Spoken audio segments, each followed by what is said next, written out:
Bom dia ou boa tarde a todos.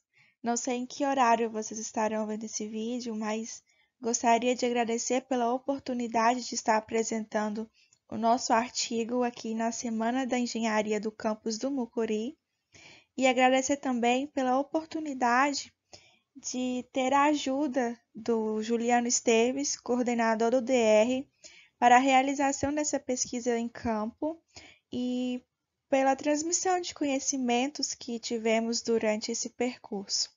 O nosso sincero agradecimento.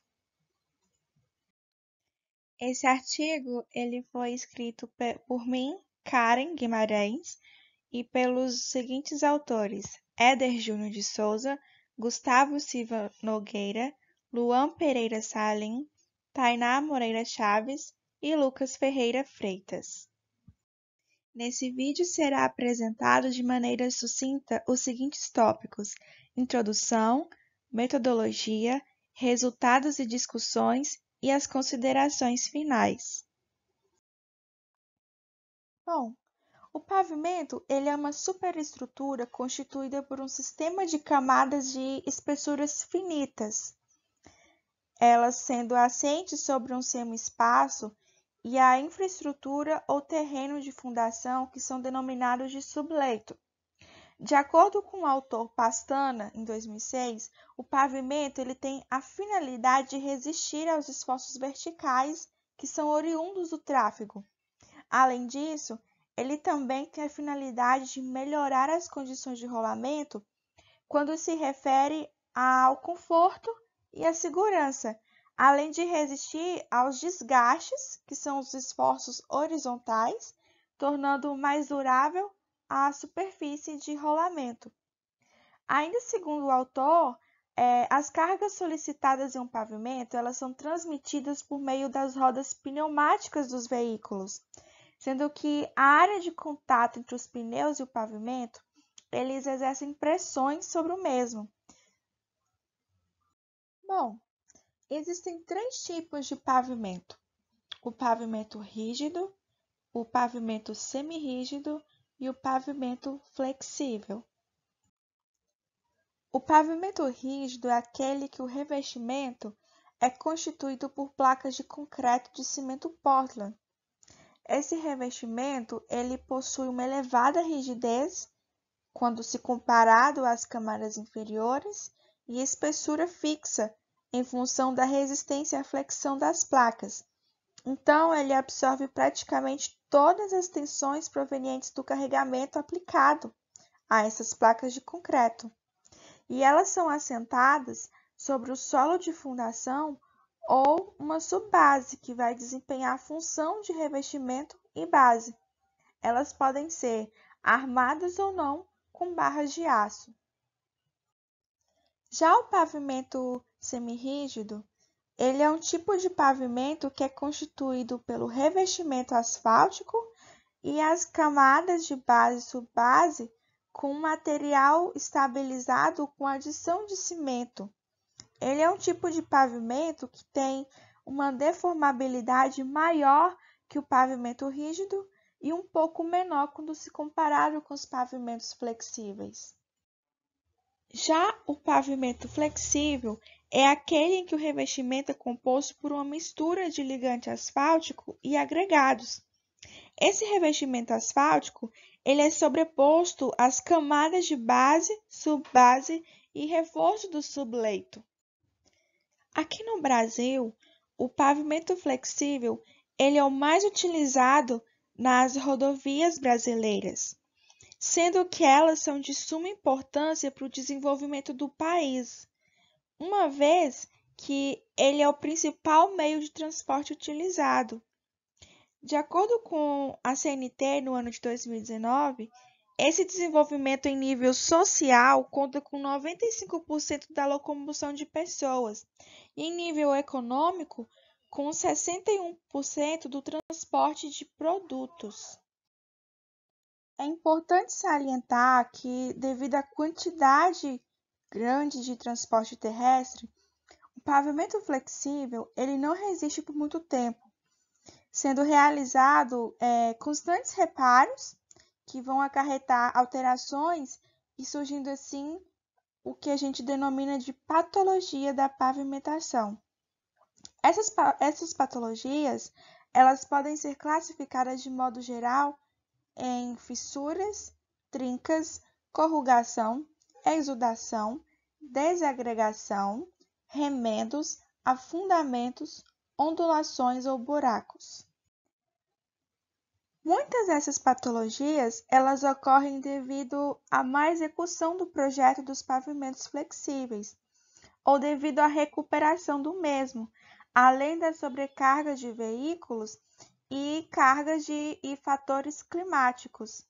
Essas possíveis causas e patologias, elas podem ser observadas na BR-418, sendo que essa BR ela é uma rodovia federal que faz ligação entre a BR-116 em Minas Gerais e a BR-101 no sul da Bahia, sendo a principal ligação entre o leste de Minas e o litoral do sul da Bahia.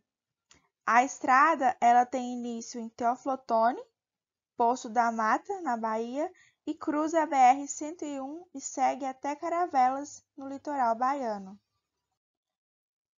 Por ser observado diversos tipos de defeitos nessa rodovia, esse artigo ele tem como objetivo realizar um estudo e análise da pavimentação flexível no trecho de Teófilo Otoni, sendo relatado as patologias e as possíveis formas de recuperação para que este pavimento ele dure mais tempo, trazendo conforto e segurança para os transeuntes.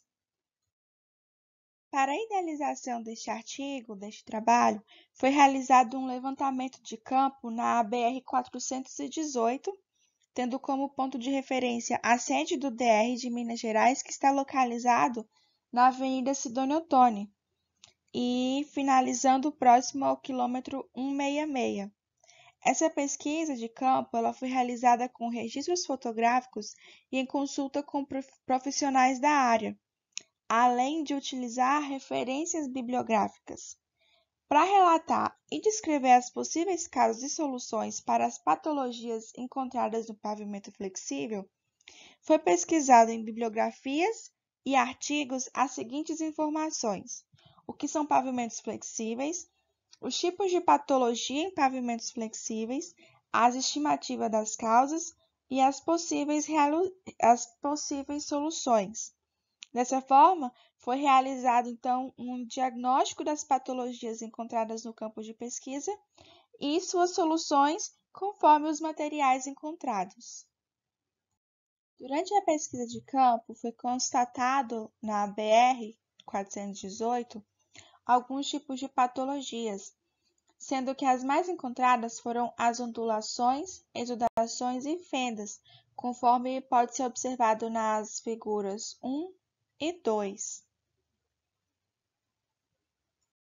As fendas ou trincas do tipo couro-jacaré são defeitos que se apresentam de forma interligada, em formato parecido com um couro de jacaré, e dependendo da severidade, ele pode acarretar erosões nas bordas.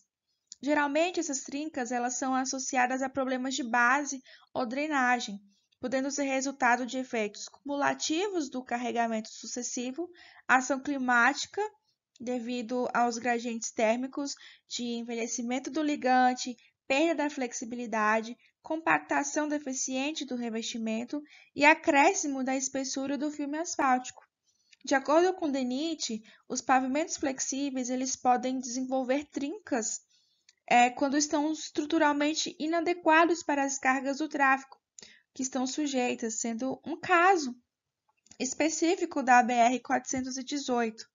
Para estes pavimentos, são necessárias melhorias estruturais através de camada asfáltica adicional, sendo realizada uma fresa, recapeamento espesso e reparo. Caso a base do pavimento esteja comprometida devido à infiltração de fluidos, é necessário um processo de reciclagem. Outro ponto em destaque é a ondulação, que é um movimento plástico do revestimento, sendo caracterizado por corrugações ou enrugamentos transversais na superfície do pavimento, ou seja, são deformações na pista que vai elevar a malha asfáltica, criando uma espécie de ondas na superfície. Existem várias causas para esse tipo de problema, sendo que a maioria é associada a um projeto mal executado, concreto de má qualidade ou ligantes de má qualidade, problemas no solo e frenagens constantes de veículo pesado. Outra causa também é relacionada à produção de concreto betuminoso, o que vai influenciar diretamente na formação das ondulações no asfalto.